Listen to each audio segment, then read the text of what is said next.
The Adolescent Brain Cognitive Development Study, or the ABCD study, is the largest long-term study of brain development in the U.S. There are only 21 sites in the whole country participating, and UVM is one of them. Our group here is focused on the processing and quality control of it, but we collect all the aspects. So the ABC study is a large data set.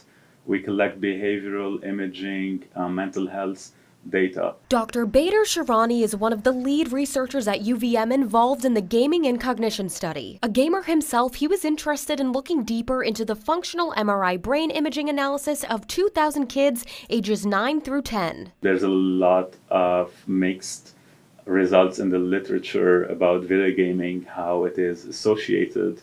The majority say it's associated with negative mental health outcomes like depression, anxiety, aggressive behavior.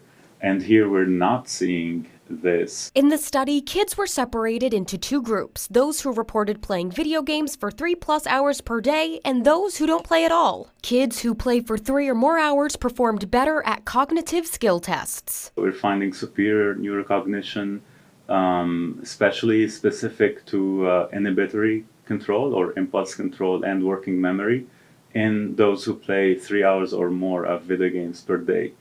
And we're also seeing that this is linked to brain activation changes in areas of the brain that are related to vision, attention, and memory processing, which is kind of cool. Pediatrician and pediatric researcher Dr. Leanne Shafredi says not all screen time is the same. More information on the mental health effects of certain screen time can help families and medical professionals in the future depict what is appropriate for certain kids. Dr. Shirani's study really just promotes the continued investigation into the different types of video gaming that there are out there to better understand the mechanisms, because there absolutely might be a benefit of some of this cognitive training that happens when you partake in video games. UVM's research team will continue to follow the kids from ages 9 through 10 to see how their cognitive development changes from teenagers to young adults. In Burlington, Kristen Ray, NBC5 News.